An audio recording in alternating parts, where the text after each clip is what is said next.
አሰላሙ አለይኩም ወራህመቱላሂ ወበረካቱ። እንዲሁም ሰላም ጤና ይስጥልኝ ውድና የተከበራችሁ የቻናል የቤተሰቦች እንዴት ናችሁልኝ? እንዴት ሰነበታችሁልኝ? ለዚህ ቻናል አዲስ ከሆናችሁ ሰብስክራይብ በማድረግ ቤተሰብ ይሁኑ። ቤተሰብ ሆናችሁ ደግሞ እንኳን ደህና መጣችሁ ብያለሁኝ። እንግዲህ ዛሬ አንድ ወንድማችን ሁላችሁም የምታውቁት ይሆናል። የማታውቁት ካላችሁ ደግሞ ነፍሴ ቲዩብ ያለ ዩቲዩብ ቻናላቸው የነፍሴ ቲዩብን ባል እንድታበረታቱት አላህ የራህመት አላህ የራህመት የሆነ ሰዓት ላይ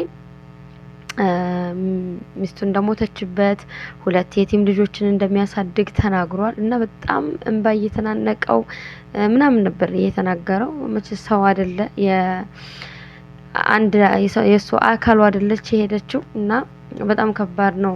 ልጅም ጥላ ስለሄደች እና ምንድነው ዛሬ ሌላችሁ የመጣሁት ዋናው ፖይንቴ ሁላችሁም እዚህ ጋር ይሄን ቪዲዮ ያያችሁ ሰዎች በሙሉ ሊንኩን ከኮሜንት ስራ አስቀምጥላችኋለሁኝ። እየገባችሁ እየተጫናችሁ እየገባችሁ እየሄዳችሁ ሰብስክራይብ አድርጉት። ሰብስክራይብ ብቻ አይደለም፣ ሰብስክራይብ እሱ ከ50,000 በላይ ያለው ሰብስክራይብ ብቻ ሳይሆን ቪዲዮ እንድታዩለት ማስታወቂያ እንዳታሳልፉበት እንድታበረታቱት በቃ ሰፖርት እንድታረጉት ነው የምፈልገው። ምክንያቱም የሰው ልጅ በገንዘብ ብር አውጥተን ስለሰጠነው ብቻ አይደለም ልንረዳው የምንችለው። እኛ በምንችለው መንገድ መንገድ መርዳት አለብኝ። ለምሳሌ እናንተ ገንዘብ አውጥታችሁ መርዳት አትችሉም ለሱ ኦኬ፣ ችግር የለውም። ግን ዩቲዩብን ገብታችሁ ማስታወቂያውን እያያችሁ እንዲቆጥርለት ማስታወቂያ ሳታሳልፉ የሚለቀውን ቪዲዮ ሁሌም እየገባችሁ እያያችሁለት ማዳመጥ ካልፈለጋችሁ ችግር የለውም፣ ከፍታችሁ ማስቀመጥ ትችላላችሁ።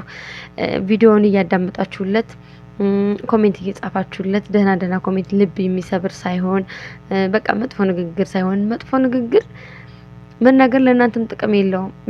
የአንባቢውን ቅስም ቢሰብር እንጂ ማለት ነው። ከዛ ያለፈ ነገር አይኖረውም እና ጥሩ አስተያየት ከቸራችሁ ብጽፉ። የቲም አሳዳጊ ነው እንደ እሱ አፋውቶ ተናግሯል። እኔ ስራ የለኝም። ማስታወቂያ ማሰራት የምትፈልጉ ሰዎች ማስታወቂያ አሰሩኝ፣ ሰራለሁኝ እና ቪዲዮዬን በቃ ይዩልኝ ምናምን ሰፖርት አድርጉኝ ብሎ ተናግሯል እና በቃ ምንም አይታይለትም። ስለሟች ሚስቱ ሊናገር ከፈለገ የሷ ስም ከተጠራ ብቻ እንዳለ ስብስብ ብለው እዛ ይሄዳሉ። ከዛ ያለፈ ግን አይታይለትም እና ሪያክሽን ያለው ቪዲዮ ሰራ። እንግዲህ በዛ ሰዓት እሱ መሳቅ ፈልገው አይደለም፣ ግን ዩቲዩብ እናንተ ከልባችሁ ሳትሆኑ ለመስራት ስታስቡ አይዲያው ራሱ አይመጣላችሁም። ሀሳቡ ራሱ አይመጣላችሁም። ዩቲዩብ ምን ልስራ ብላችሁ አስባችሁ አይደለም፣ ደርሶ ነው በቃ አሁን እኔ ኖርማል ሌላ ስራ በምሰራበት ሰዓት በቃ ይሄንን ነው በዚህ ቪዲዮ ሰራለሁ እንደዚህ ብዬ መናገር አለብኝ ምናምን እና በኋላ ቪዲዮ ልሰራ ጭራሽ ይጠፋብኛል። አሁን ይሄን ቪዲዮ ለመስራት ለዚህ ልጅ ለመስራት ካሰብኩኝ ራሱ ሳምንት ያልፈኛል።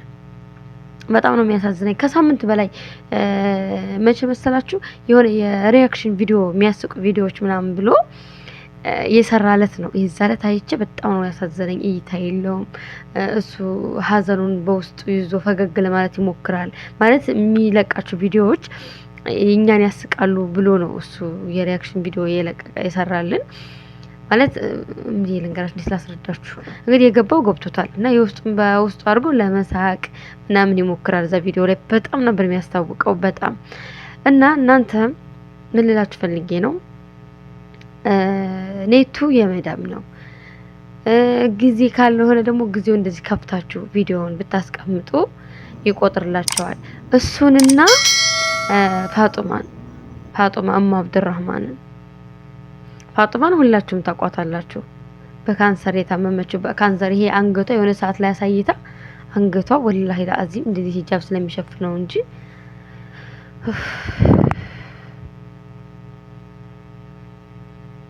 ለማየት ራሱ እንትን ይላል፣ ለማየት ራሱ ያስፈራል። የሆነ ሰዓት ላይ ለቀዋለች እና የሆነ ቪዲዮ ሰርታ ነበር። እሷን በቃ በጣም ተበሳጭታ እንረዳሻለን እያሉ ቃል እየገቡ ማይረዱኝ ያሉ ምናምን እና በጣም ስትበሳጭ ብዙ ሰው ለምንድነው የምትናደድ ምናምን ለምንድነው የምትናገር ይላል። ይቺ ልጅ ተይዛ ነው ታማ ነው። ከራሱ አልፎ ለቤተሰብ መትረፍ የምትችል ልጅ ነበረች እና በጌም እየቀጠሯት የሚቀራሉ። ስንቶቻችሁና በቃ ወንድና ሴት ሆነው ጥምረት ሆነው ሲመጡ እነሱ የራሳቸውን የፍቅር ጊዜ ላሳለፉ እኛ ሌሎቻችን ስንቶቻችንን የምንከንፍ ለነሱ ስንቶቻችንን እነሱ ስለተፋቀሩ እኛ በደስታ ምን ጮኸው ለነሱ ለነዚህ ልጆች ግን እነዚህ ምስኪኖችን ፋጡማንና የነፍሴ ቲዩብን ብትከታተሉ ገንዘብ እንኳን እርዳታ ባታረጉ ቪዲዮዎቻቸውን ክፈቱላቸው እዩላቸው። እናንተ መዳመጥ አትፈልጉም። እኛ ሮሮ መስማት አንፈልግም። የሚያዝናናን ነገር ነው፣ እኛ የሚያስደስተን ነገር ነው የሚል ሰው ገጥሞኛል። አላህ ምስክሬ ነው። እኔ በስነ ስርዓት ደውዬ ቪዲዮአችሁን ክፈቱላቸው፣ መርዳት የማትፈልጉ ከሆነ የነዚህን ሁለት ልጆች ቪዲዮ ክፈቱላቸው ብዬ ተናግሬ ራሱ ብዙ ሰው እኛ በቃ የሚያዝናናን ነገር ነው እንጂ እንደዚህ አይነት ነገር ማየት አንፈልግም። እኛ ስንደክም ውለን ማየት የምንፈልገው የሚያዝናና ነገር የሚያስደስተን ነገር ነው ያለ ብዙ ሰው አለ። አልፈርድም በእነሱም።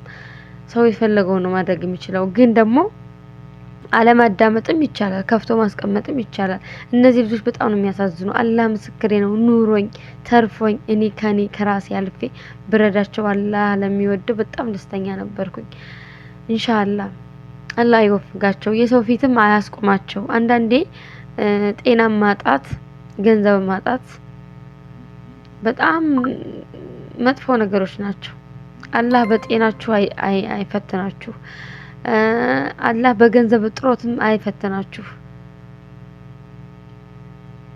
እሷም እንደኛ አረብ ሀገር ሰርታ ለፍታ ደክማ ለራሷ ማታንስ ልጅ ነበረች። ግን አላህ ደግሞ በስተመጨረሻ በሽተኛ ያደረጋትና ይሄን በሽታ ሰጣትና መቋቋም አልቻለች። ስለዚህ ምን ለማለት ፈልጌ ነው፣ በገንዘብ መርዳት የምትችሉ ሰዎች እርዷቸው። ፋጡማንም እርዷት፣ ያም ደግሞ የቲም አሳደጊ ነው እርዱት። ስራ መስራት ይችላል። ስራ ማሰራት የምትችሉ ማስታወቂያ የምታሰሩ ሰዎችም አሰሩት፣ ችግር የለውም። እንዲህም ደግሞ ቪዲዮዎችን እየከፈታችሁ እዩላቸው ማድረግ በምትችሉት። ወላሂ ላዚም ለዱንያችሁም ለዚህኛውም ለዛኛው ሀገርም እናንተ ውጤታማ ትሆናላችሁ። ወላሂ እርዳታ በገንዘብ ብቻ አይደለም የሚረዳ። ይሄ ከናንተም ሳይወጣ ለነሱ ሊጠቅማቸው የሚችል ነገር ነው። ሁሌም ቪዲዮ ሲለቁ እዩላቸው፣ ሰፖርት አድርጓቸው፣ አይዟችሁ፣ አብሽሩ በሏቸው። ገንዘብ የሰጠ ብቻ አይደለም አይዞን ያለው እንደረዳ ነው። እና እነዚህ ሁለት ልጆች እርዷቸው። ፋጡማ አብዱራህማን ታውቋታላችሁ። ካሁን በፊትም ቪዲዮ ሰርችላታለሁኝ። ሰኪና ቲዩብ የሚለው አስተፍርላ ደግሞ ሰኪና እንዴት አስታወስኩ? ዛሬ ሳያት ነበርኩኝ። ነፍሴ ቲዩብ የሚለውን ደግሞ ሊንኩን አስቀምጥላችኋለሁ። እየገባችሁ ሰፖርት አድርጉት ማለት ነው። በቀጣይ ቪዲዮ ደግሞ የፋጡማን ሊንክ አስቀምጥላችኋለሁ። ማታውቁ ከሆነ ግን ብዙዎቻችሁ ፋጡማን ቲክቶክ ላይ ስለምትመጣም ታውቋታላችሁ ብዬ ነው በዛ ነው። እና እነዚህ ሁለት ልጆች እባካችሁ ሰፖርት አድርጉልኝ። ብትችሉ ብዙዎች ምስኪኖችን ብታረጉልኝ በጣም ደስ ይለኛል። ግን እባካችሁ እነዚህን እንደው ልለምናችሁ፣ ወላሂ ላዚም ልለምናችሁ። ልተኛ ነበር፣ እንቅልፌ በጣም መጥቷል። ከንግግሬ ራሱ መረዳት ትችላላችሁ። ወላሂ ላዚም ሶላት ሌል ሰግጄ ልተኛ ነበር፣ ጨርሼ ነበርና እስኪ በቃ እንደዚህ ሳምንት አልፎኛል ቪዲዮ ከሰራው እሰራለሁ ነገ ዛሬ እያልኩኝ በጣም ስራ ቢዚ ስለነበርኩ እስኪ አሁን አንድ 10 ደቂቃ ልናገርና አንድ 9 ደቂቃ ልናገርና እኔም ልተኛ ምናምን ብዬ ነው። ካላስ ይሄን ይመስላል። እስካሁን ስለተከታተላችሁኝ አመሰግናለሁኝ። ለእናንተም ይጠቅማችኋል። የሰው ልጅ ሁሌ ጤነኝነት የለም፣ ሁሌ ሙሉ ነገር የለም። አንድ ቀን ይጎላል። የሰው ልጅ አንድ ቀን ይጎላልና ነግበኔ በማለት ብንረዳዳ በጣም ደስ ይለኛል። እባካችሁ እነዚህ ሁለት ልጆች ሰፖርት አድርጓቸው፣ አበረታቷቸው እላችኋለሁኝ። በቀጣዩ ቪዲዮ እስክንገናኝ ሰላም ሁኑልኝ።